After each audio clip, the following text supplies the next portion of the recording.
ಒಂದ್ ನಿಮಿಷ. ನಾನ್ ನಿನ್ನ ಎಷ್ಟು ದಿವಸದಿಂದ ಫಾಲೋ ಮಾಡ್ತಿದ್ರು ನೀನ್ ಒಂದ್ ದಿವ್ಸನೂ ನನ್ ಕಡೆ ತಿರುಗಿ ನೋಡ್ಲೇ ಇಲ್ವಲ್ಲ. ನಡೆಯೋ ದಾರಿ ಸೇರೋ ಗುರಿ ಕಣ್ಮುಂದೆ ಇರುವಾಗ ಹಿಂತಿರುಗಿ ನೋಡೋ ಅವಶ್ಯಕತೆ ಇಲ್ಲ ಅಂತ ನಮ್ಮ ಅಣ್ಣ ಹೇಳಿದಾನೆ. ಹೋಗ್ಲಿ, ಪಕ್ಕದಲ್ಲಿ ಬರೋ ಜೊತೆಗಾರನಾದ್ರೂ ನೋಡ್ಬೋದಲ್ವಾ? ಆಫ್ಟರ್ ಆಲ್ ಬಾರ ಹೊರ ಕುದುರೆನೆ ಅಕ್ಕಪಕ್ಕ ನೋಡಲ್ಲ, ನಾನ್ ಯಾಕೆ ನೋಡ್ಬೇಕು? ಯಾಕೆಂದ್ರೆ ನಿನ್ನಂತ ಕುದುರೆನ್ ಪ್ರೀತಿಸೋ ನನ್ನಂತವ್ರು ಇರ್ತಾರಲ್ಲ, ಅದಕ್ಕೆ. ಅಂದ್ರೆ ನಾನ್ ನಿನ್ನ ಪ್ರೀತಿಸ್ತಾ ಇದ್ದೀನಿ, ಅದನ್ನ ಇಂಡೈರೆಕ್ಟ್ ಆಗಿ ಹೇಳ್ದೆ, ನಿನಗೆ ಅರ್ಥ ಆಗ್ಲಿಲ್ಲ. ಅದಕ್ಕೆ ನಾಚಿಕೆ ಬಿಟ್ಟು ಹೇಳ್ತಾ ಇದ್ದೀನಿ. ಐ ಲವ್ ಯು ಹರ್ಷ. ನಾನ್ ನಮ್ಮ ಅಣ್ಣನೊಂದು ಮಾತು ಕೇಳ್ಬೇಕು. ಅಯ್ಯೋ, ಇದ್ ನಮ್ ಸ್ವಂತ ವಿಷಯ. ನನಗೆ ನಮ್ಮ ಅಣ್ಣನೇ ಸ್ವಂತ. ನಾನ್ ನಿನ್ನ ಪ್ರೀತಿಸ್ತಾ ಇದ್ದೀನಿ. ನಾನ್ ನಮ್ಮ ಅಣ್ಣನ್ ಪೂಜಿಸ್ತಾ ಇದ್ದೀನಿ. ಏನ್ ಕೇಳಿದ್ರು ಅಣ್ಣ ಅಣ್ಣ ಅಂತೀಯಲ್ಲ, ಅಂತದೇನಿದೆ ಅವರಲ್ಲಿ? ಪ್ರತಿಯೊಬ್ಬರ ಜೀವನದಲ್ಲೂ ಪಂಚಭೂತಗಳು ತುಂಬಿಕೊಂಡಿರುತ್ತೆ. ನನ್ ಜೀವನದಲ್ಲಿ ಬೆಳಿಗ್ಗೆ ಏಳೋದ್ರಿಂದ ರಾತ್ರಿ ಮಲಗೋವರೆಗೂ ನಮ್ಮ ಅಣ್ಣನೇ ತುಂಬಿಕೊಂಡಿದ್ದಾನೆ. ಅಕಸ್ಮಾತ್ ಅವ್ರು ನಮ್ ಪ್ರೀತಿ ಒಪ್ದೆ ಬಿಡು ಅಂದ್ರೆ? ಪ್ರಾಣ ಬಿಡು ಅಂದ್ರೂ ಬಿಡ್ತೀನಿ. ಇನ್ ಈ ಪ್ರೀತಿ ಯಾವ ಮಹಾ.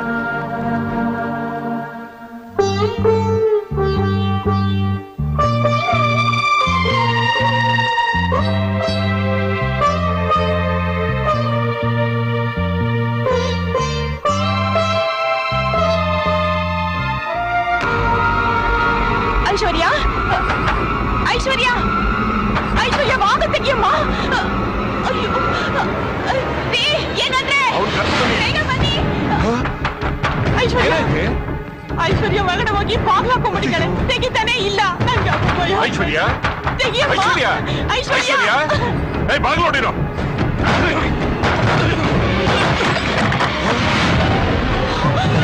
ಐಶ್ವರ್ಯ, ಐಶ್ವರ್ಯ,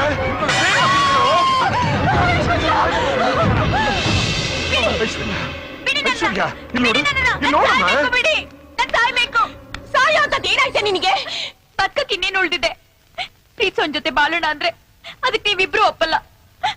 ಬೇರೆಯವ್ರ ಜೊತೆ ಬಾಳಕ್ಕೆ ನನ್ ಮನ್ಸು ಒಪ್ಪಲ್ಲ. ಹಾಗೆ ಇರೋಣ ಅಂದ್ರೆ ನನ್ ಮರ್ಯಾದೆನೆ ಉಳ್ದಿಲ್ವೇ? ಐಶ್ವರ್ಯ, ನಿನ್ ಮರ್ಯಾದೆಗೆ ಏನಾಯ್ತು?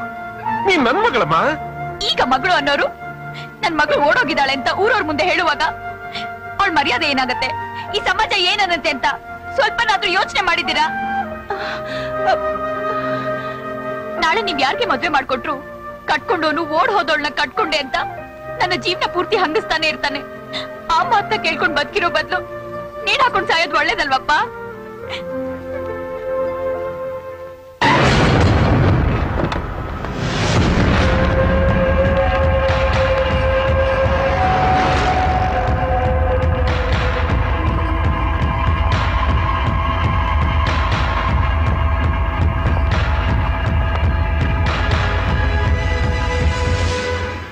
ಗಣೇಶ, ನಾನು ಯಾವಾಗ್ಲೂ ತಪ್ಪ ನಿರ್ಧಾರ ತಗೊಳ್ತೀನಿ.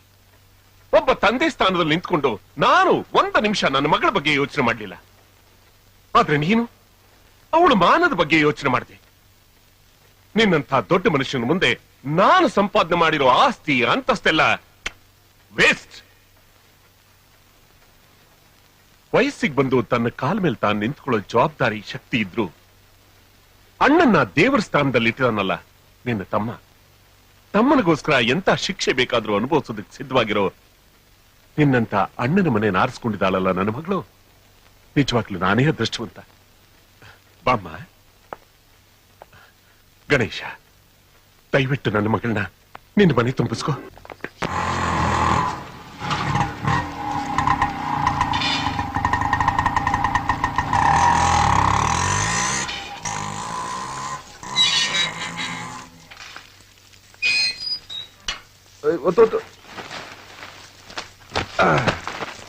ಇವೆರಡನ್ನು ಆನಂದರಾವ್ ಸರ್ಕಲ್ ಹತ್ರ ಇರೋ ಶಿವಾನಂದ ಸ್ಟೋರ್ಸ್ ತಲುಪಿಸ್ಬಿಡಿ.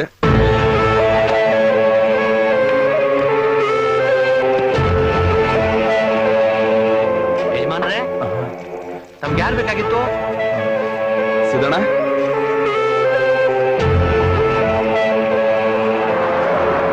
ಯಾವಾಗ ಬಂದ್ರಿ ಸಿದ್ದಣ್ಣ? ಈಗ ತಾನೇ ಬಂದೆ. ಹೌದಾ? ಬನ್ನಿ ಬನ್ನಿ. ಹೇಗಿದ್ದಾರೆ ಊರಲ್ಲೆಲ್ಲ? ಚೆನ್ನಾಗಿದ್ದಾರೆ. ಸಿದ್ದಣ್ಣ, ಚೆನ್ನಾಗಿದ್ದೀರಾ? ಹಾ, ಚೆನ್ನಾಗಿದ್ದೀವಿ.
ಸಾಕವ ತಗೊಳ್ಳಿ.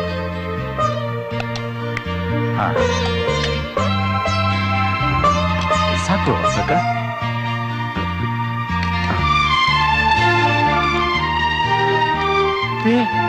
ಏನಪ್ಪ ಇದೆಲ್ಲ? ಊಟ ಮಾಡಿ ಸಿದ್ದಣ್ಣ. ಅಲ್ಲ ಅದು ಊಟ ಮಾಡಿ ಊಟ ಮಾಡಿ ಊಟ ಮಾಡಿ. ಊಟ ಮಾಡಿಸಿದ್ದಣ್ಣ.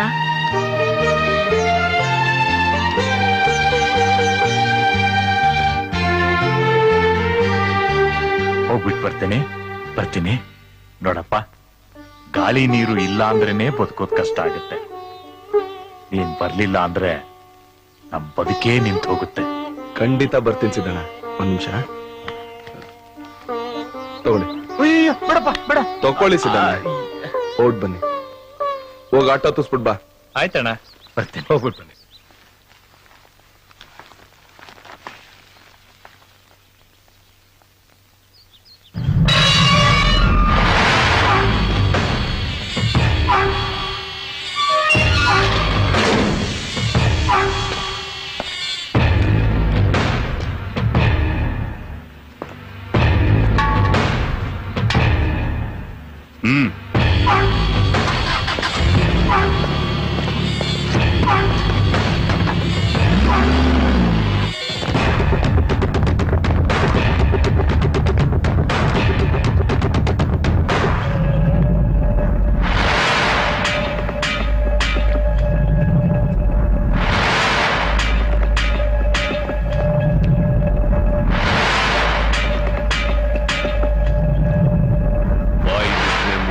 ಬಾಟ್ಲಿ ಕುಡಿತಾ ಇದ್ದ ಈ ಸಿಲಿಂಡರ್ ಸೀನ್ ತಮ್ಮನ್ನ ಯಾವನಿ ಗತಿ ಕಾಣಿಸಿದ್ದು?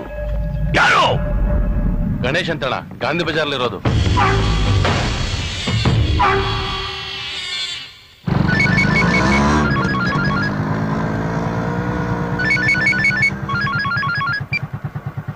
ಹಲೋ ಅಣ್ಣ, ನಮ್ ಪ್ರಸನ್ನ ಮಾತಾಡ್ತಿರೋದು. ಅದ್ಯಾರು ಸಿಲಿಂಡರ್ ಸೀನಾ ಅಂತೆ. ಇದ್ದಕ್ಕಿದ್ದಾಗೆ ಮನೆ ಒಳಗಡೆ ನುಗ್ಬಿಟ್ಟು ಪಾರ್ವತಿನ ಪ್ರಿಯನ ಎಳ್ಕೊಂಡು ಹೋಗ್ಬಿಟ್ರಣ. ಏನ್ ಹೇಳ್ತಾ ಇದ್ಯಾ? ಹೌದಣ್ಣ.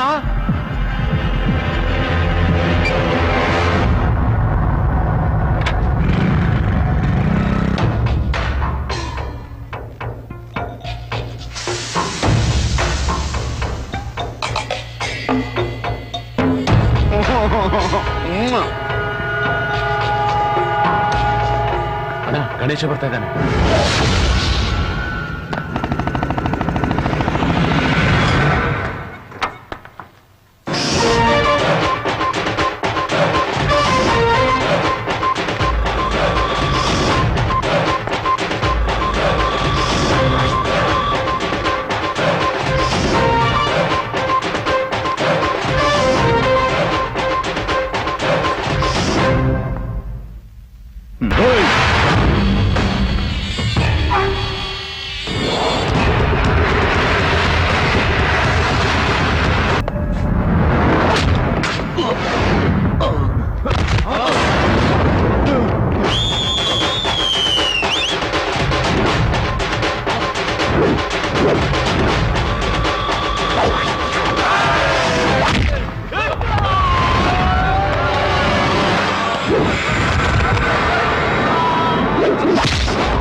ಪಾರ್ವತಿ ಕೊಡೋದು.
ಯಾವ ಕೆಲಸ ಮಾಡ್ಬೇಕಾದ್ರೂ ತೊಂದ್ರೆ ಆಗದೆ ಇರ್ಲಿ ಅಂತ ಮೊದ್ಲು ಪೂಜೆ ಮಾಡೋದು ಗಣೇಶನ್ಗೆ ಕಣ. ಅಂತದ್ರಲ್ಲಿ ನನ್ನೇ ಎದುರಾಕೊಡಿದ್ಯಲ್ಲ. ಹುಷಾರ್ ಹುಷಾರ್ ಹುಷಾರ್.